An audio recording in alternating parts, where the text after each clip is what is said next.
CVR ప్రేక్షకులకు నమస్కారాలు. శివానందలహరి కార్యక్రమానికి స్వాగతం పలుకుతూ చాలా పవిత్రమైనటువంటి గ్రంథాన్ని మన సివిఆర్ ఛానల్ ద్వారా భక్తులకు తెలియపరచడానికి ఒక కోరిక మేరకు ఈ కార్యక్రమాన్ని ప్రారంభిస్తున్నాము.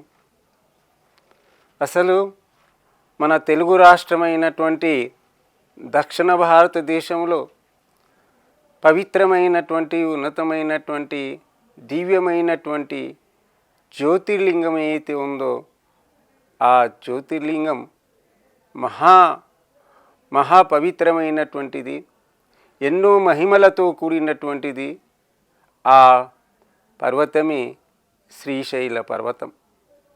ఈ శ్రీశైల పర్వతం గురించి స్కంద పురాణంలో, అనేక పురాణాల్లో, అనేక గ్రంథాల్లో శివుని యొక్క మహిమలను తెలియబడ్డాయి.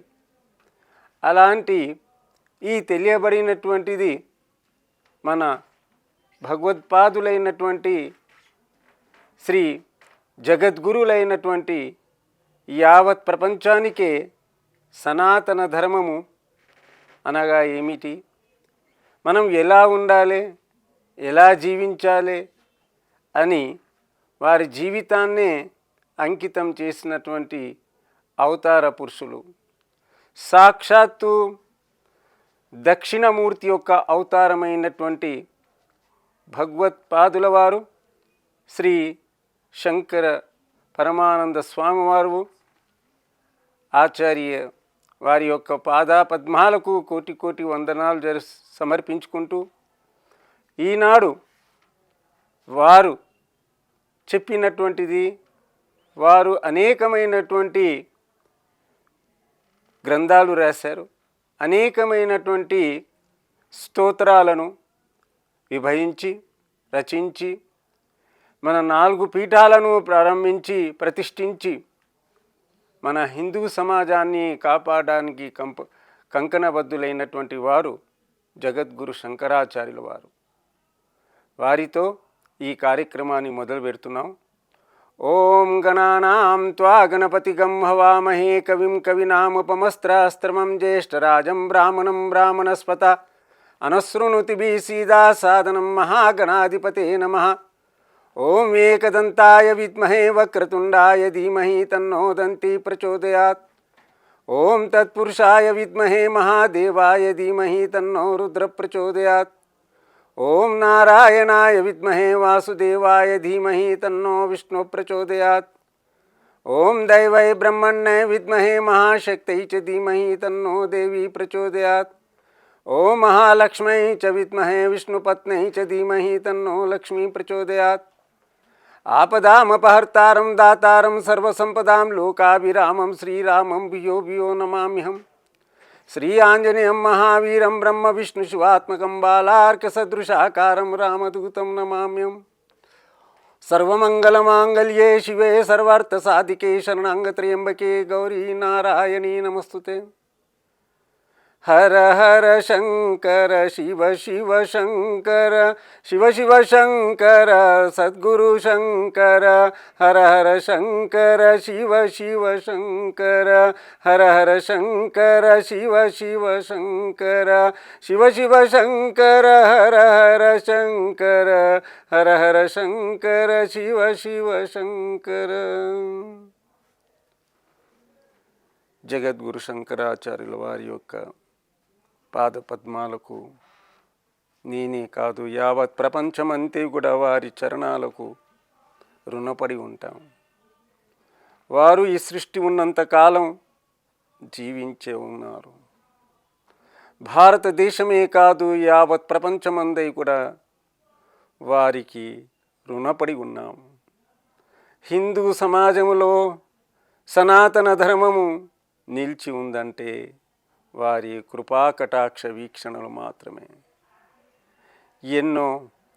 ఎన్నో రచనలు చేసి మనకు భిక్షగా ఇచ్చినటువంటి వారు సాక్షాత్తు శివుని యొక్క అవతారమే శ్రీ జగద్గురు శంకరాచార్యుల వారు. అందుకే వారిని ఆదిశంకరాచార్యులని, జగద్గురు శంకరాచార్యుల వారని యావత్ ప్రపంచం అంతే కూడా కీర్తిస్తుంది. అలాంటిది మన దక్షిణ భారతదేశానికి సంబంధించినటువంటి యుగ పురుషులు, అవతార పురుషులు, సాక్షాత్ దక్షిణమూర్తి యొక్క స్వామి వారి యొక్క అవతారం, దక్షిణ దేశంలో వారి యొక్క అవతారం ఇచ్చేసి యావత్ భారతదేశం అంతే కూడా సంచారం చేసేసి, యావత్ భారతదేశం అంతే కూడా కాలినడకలో వెళ్ళి 4 ప్రాంతాల్లో ఉత్తర భారతదేశం, దక్షిణ భారతదేశము, తూర్పు, పడమర 4 స్థానాలలో 4 పీఠాలను ప్రతిష్ఠించి ఆ పీఠాలను జగద్గురువులుగా ఏర్పరిచినటువంటి వారే మా ఆదిశంకరాచార్యుల వారు. ఎంత గొప్పవారండి! 4 దిక్కుల 4 పీఠాలను స్థాపించి ఇక్కడ, అందుకే ఈనాడు యావత్ భారతదేశమే కాదు యావత్ ప్రపంచం అంతే కూడా సనాతన ధర్మం ఆగి ఉందంటే, ఈ సనాతన ధర్మంలో అందరూ కూడా ప్రపంచమంతా కూడా భారతదేశం వైపు చూస్తున్నారంటే దీని యొక్క అర్థం కేవలం మాత్రం మా భగవద్పాదుల వారే ఆదిశంకరాచార్యుల వారు. ఆదిశంకరాచార్యుల వారంటే జగద్గురుల వారు. అందుకే జగద్గురు శంకరాచార్యుల వారు అంటారు అవతార పురుషులు, సాక్షాత్తు శివుని యొక్క అవతారం. శంకర హర హర శంకర, శివ శివ శంకర, శివ శివ శంకర, హర హర శంకర. శుభాలను ఇచ్చినటువంటి వారు, మంగళాలను ఇచ్చినటువంటి వారు శ్రీ శివుడైతే వారి యొక్క విభూతియే జగద్గురు శంకరాచార్యుల వారు.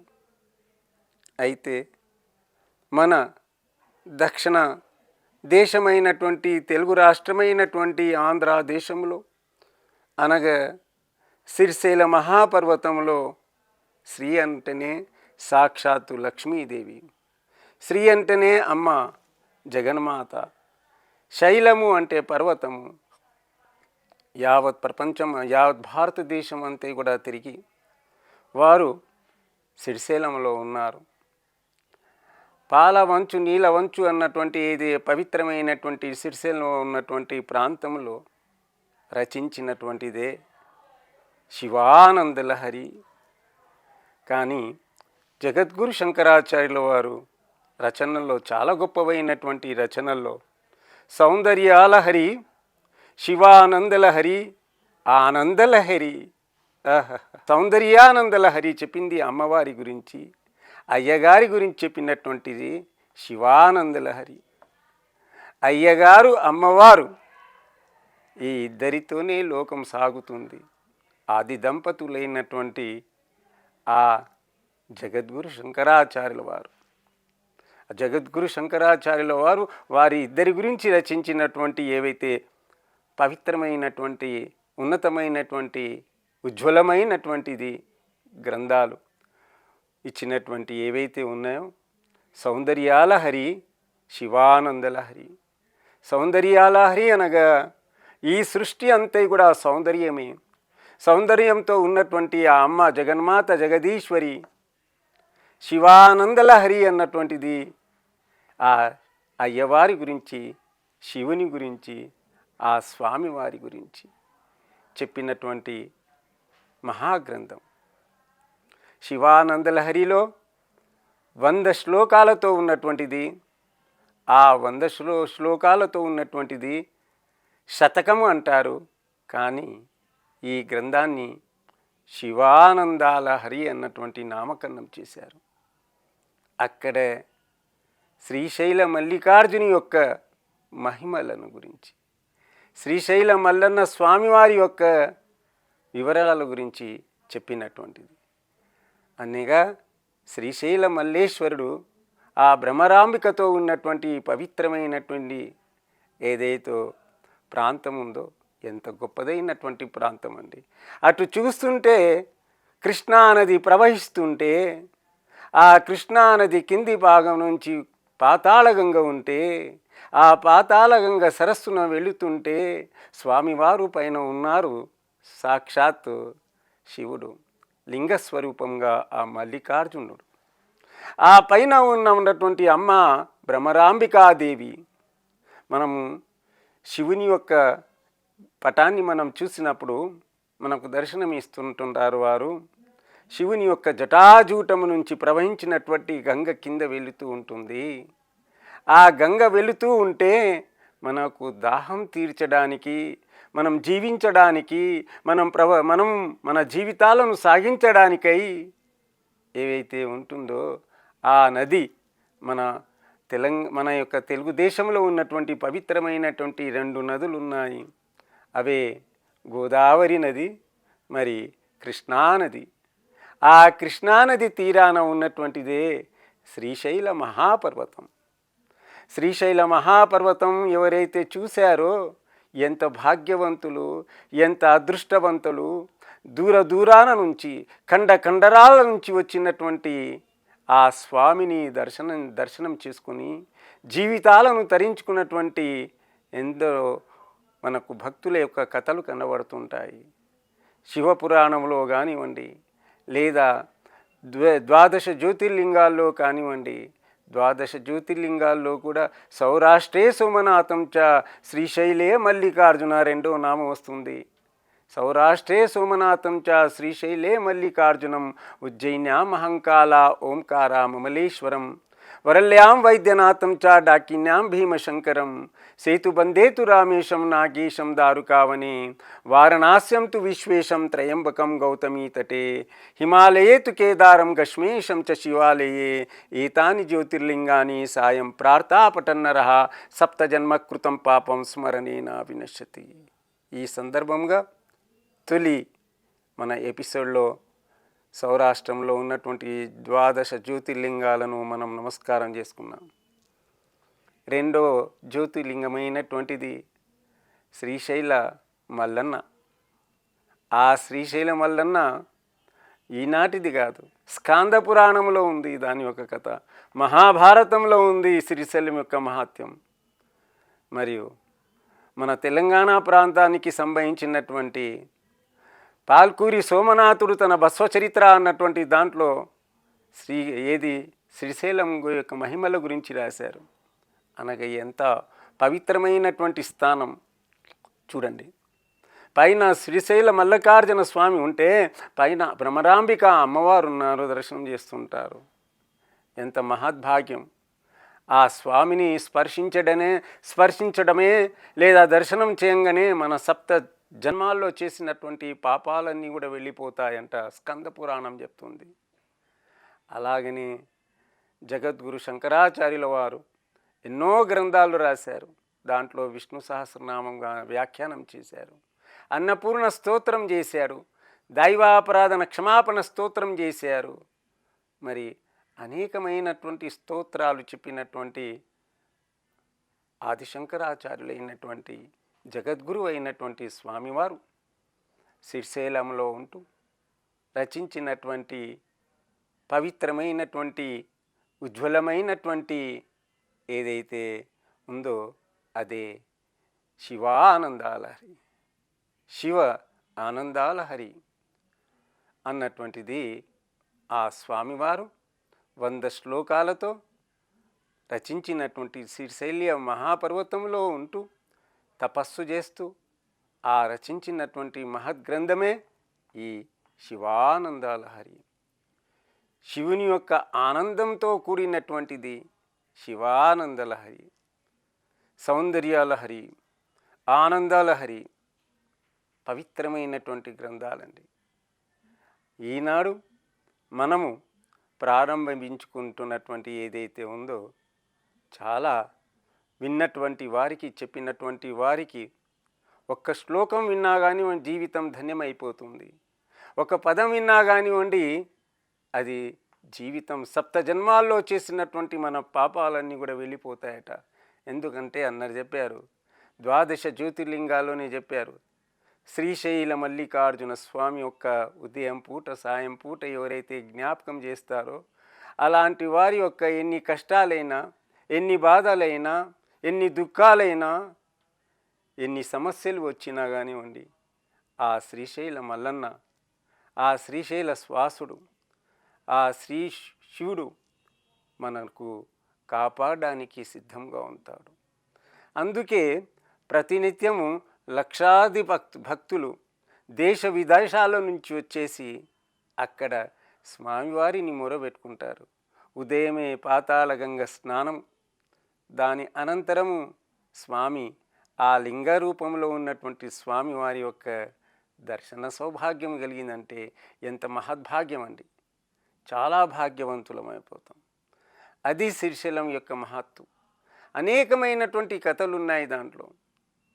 అయినా కానీ 2000 సంవత్సరాలు అనగా అనేకమైనటువంటి మనకు గ్రంథాల్లో ఉన్నటువంటి చరిత్ర ఏదైతే ఉందో, అనేకమైనటువంటి గ్రంథాల్లో ఉన్నటువంటి ఏదైతే ఉందో శ్రీశైల మహాత్యం, ఆ మహాత్యమైనటువంటిది ఛత్రపతి శివాజీ లాంటి వారు అక్కడ వచ్చేసి శివాజీ అన్నటువంటి పేరు పొందినటువంటి పవిత్రమైనటువంటి స్థానం ఏదైతే ఉందో అదే శ్రీశైలం. శ్రీశైలం అనగా ఛత్రపతి మహారాజు లాంటి వారు శివుని యొక్క దర్శనం చేసుకున్నారంటే ఎంత గొప్ప మాట. మహాచక్రవర్తి వారు, ఆ చక్రవర్తి సాక్షాత్తు శివుని యొక్క దర్శనం చేసుకొని ఖడ్గంతో పోట్లాడినటువంటి వారు, ధైర్యంతో ఉన్నటువంటి వారు ఛత్రపతి శివాజీ లాంటి వారు. అనగా ఎంత గొప్పది. ఇది భక్తి వస్తుంది. భక్తి వలన మానవుని యొక్క జీవన వికాసం మారిపోతుంది. ఆ భక్తి అనేది ఏంటిది? శివుని యొక్క విషయం ఏంటిదంటే 3 విషయాలు మనం ప్రారంభించే కన్నా ముందు మనం చూసుకోవాలి.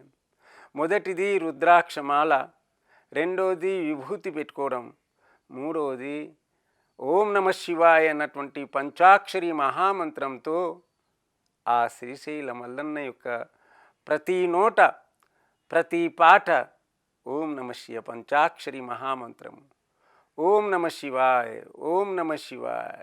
లక్షలాది భక్తులు ఆ పాతాళ గంగమ్మలో పుణ్యస్నానాలు చేసి, ఆ అమ్మ ఒడిలో స్నానం చేసి, అయ్యగారి దర్శనం చేసుకొని, అమ్మ యొక్క భ్రమరాంబికా తల్లి యొక్క దర్శనం చేసుకుంటే ఎంత పుణ్యం, ఎంత భాగ్యం, ఎంత సౌభాగ్యం, ఎంత అదృష్టవంతులు.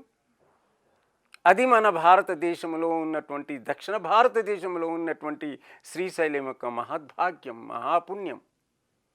కార్తీక మాసంలో చూసినా కానివ్వండి, శ్రావణ మాసంలో చూసినా కానివ్వండి, సోమవారాలు కానివ్వండి, కార్తీక మాసంలో సోమవారాలు కానివ్వండి, లక్షలాది భక్తులు అక్కడ వచ్చేసి స్వామివారి యొక్క దర్శనం గురించి వెళ్తుంటారు.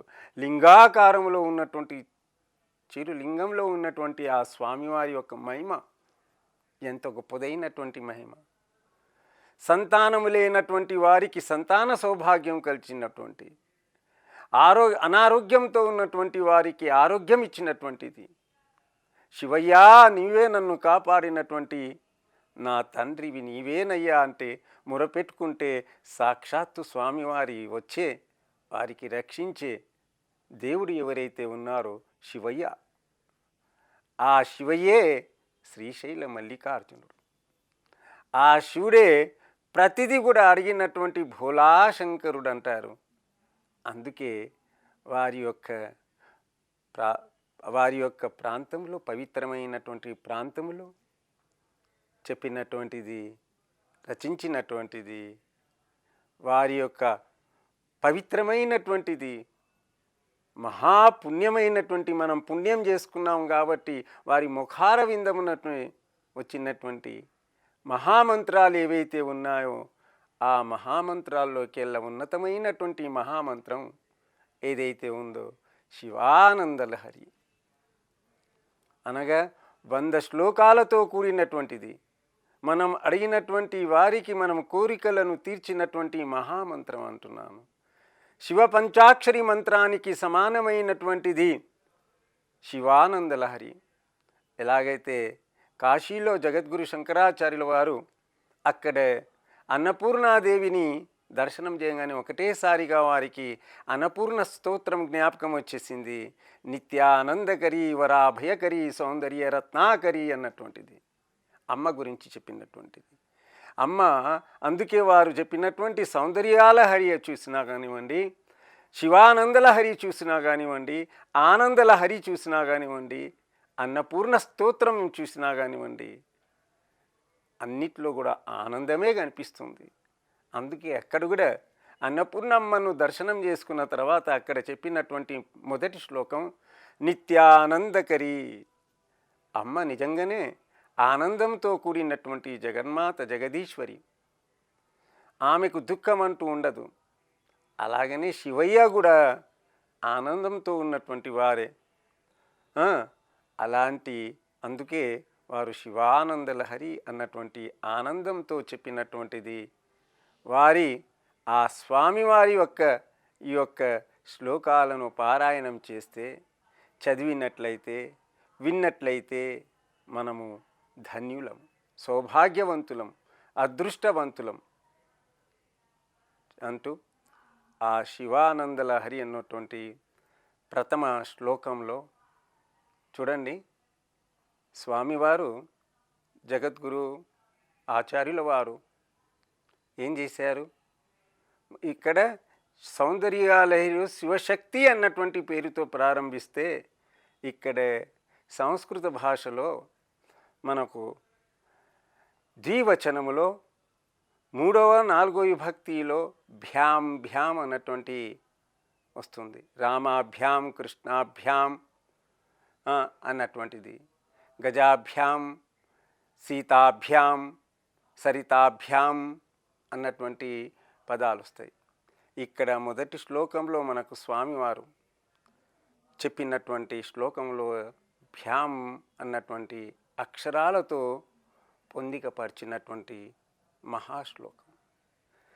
కళాభ్యాం చూడాలంకృత శశికళాభ్యాం నిజతపః ఫలాభ్యాం భక్తేషు ప్రకటిత ఫలాభ్యాం భవతు మే.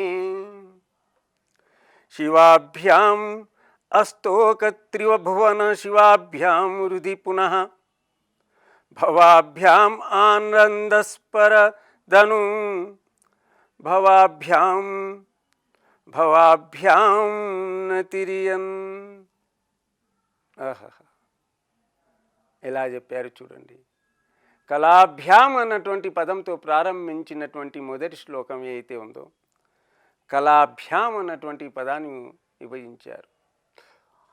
ఈ సృష్టిని అంతా కూడా కళలతో నింపినటువంటి వారు మొదటి వారు. అన్ని వేదాలను, పురాణాలను అన్నిటినీ కూడా ఈ ప్రపంచంలో ఉన్నటువంటి ప్రతి రంగం కానివ్వండి, ప్రతి దాంట్లో కూడా, ప్రతి అంశంలో కూడా, నిత్యము కూడా కళలతో నిండి ఉన్నటువంటి వారు కేవలం శివుడు. ఆ శివుడే ప్రతిది కూడా జీవితంలో ప్రతినిత్యం కూడా ఏది చేయాలో అది జరుగుతూనే ఉంటుంది. అందుకే కళాభ్యాం అన్నారు. అనగా ఇద్దరు ఉన్నారు ఇక్కడ. ఆ ఇద్దరు ఎవరంటే అమ్మ, మరి అయ్యగారు. అమ్మ ఆ జగజ్జనని, అయ్యవారు ఆ స్వామి.